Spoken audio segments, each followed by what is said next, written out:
Na hora de vender para o frigorífico, o pecuarista precisa conhecer o produto que ele produziu para garantir rentabilidade, custos, investimentos e lucratividade.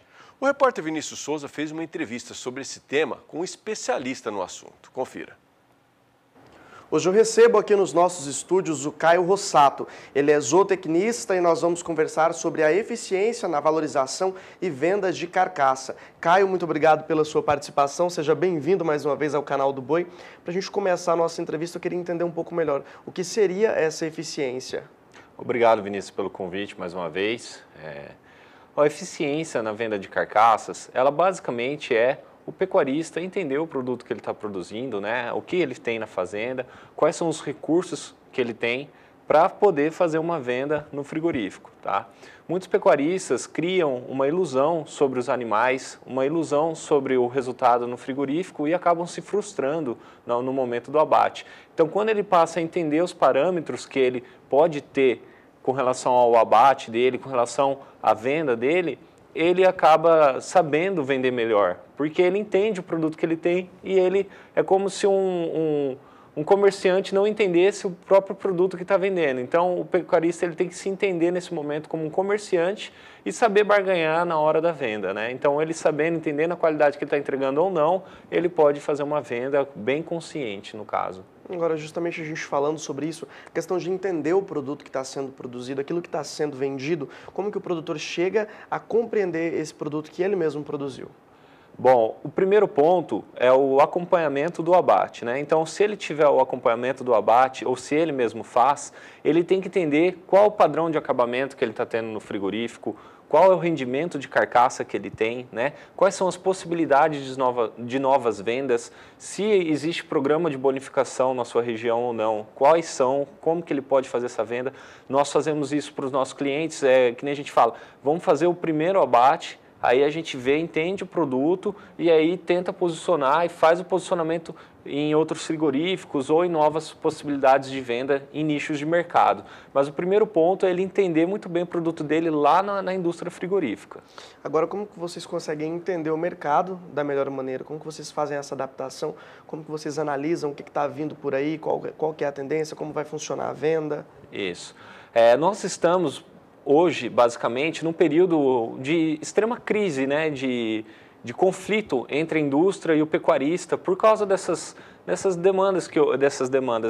conflitos que houveram por causa da vaca louca e tudo mais. Então, o que a gente sempre fala? É buscar novas oportunidades. Muitos clientes nossos estão até deixando de ganhar, muitas vezes abatendo frigorífico X ou Y, mas fidelizando novas parcerias, fazendo com que ele consiga ter uma outra oportunidade de venda. Então, não que a gente vá tirar 100% de um frigorífico ou de outro, né? É a gente enviar machos em um frigorífico, fêmeas em outro, né? Entendendo qual frigorífico a gente tem a maior chance de ter uma maior rentabilidade também no futuro, não só no presente, né? Então tem que ter esse entendimento de novas parcerias e de fidelização, muitas vezes de categoria ou de 100% dos lotes abatidos, né?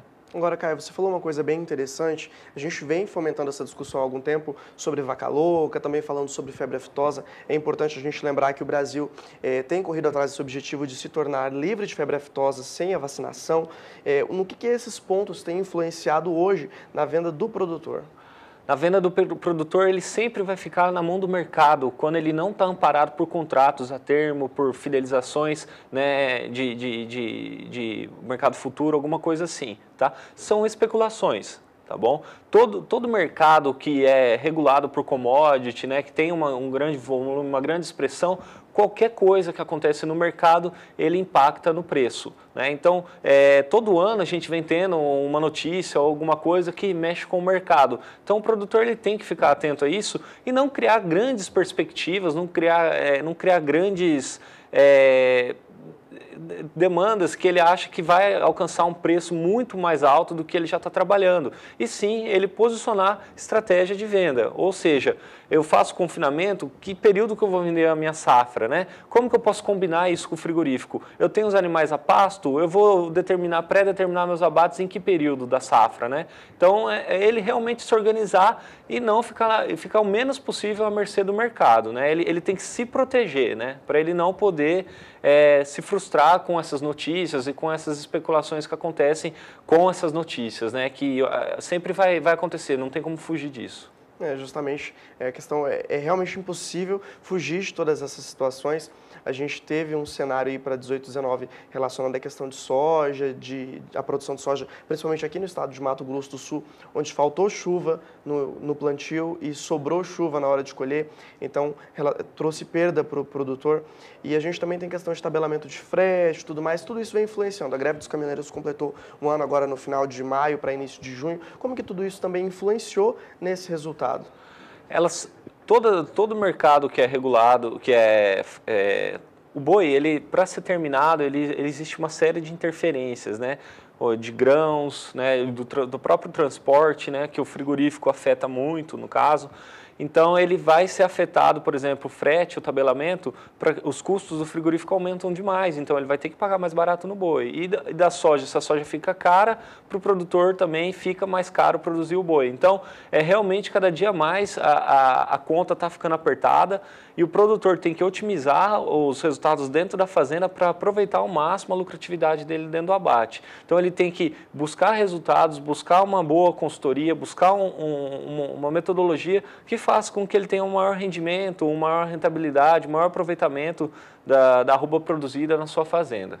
E justamente para a gente entender um pouco melhor esse ponto, para se chegar a uma boa rentabilidade, quais os passos? O produtor hoje precisa ter muita cautela na hora de fazer todo esse processo de produção. Como que está funcionando isso?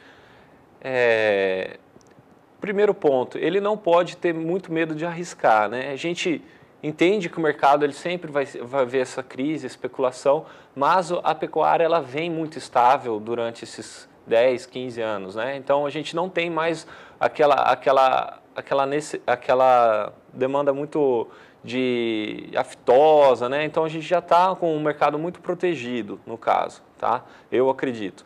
E o produtor que acreditar na pecuária e investir, ele vai ter uma rentabilidade, mas ele tem que entender quais são as necessidades dele, os gargalos na fazenda, para que ele não saia fazendo coisas que não são adaptadas à sua própria realidade.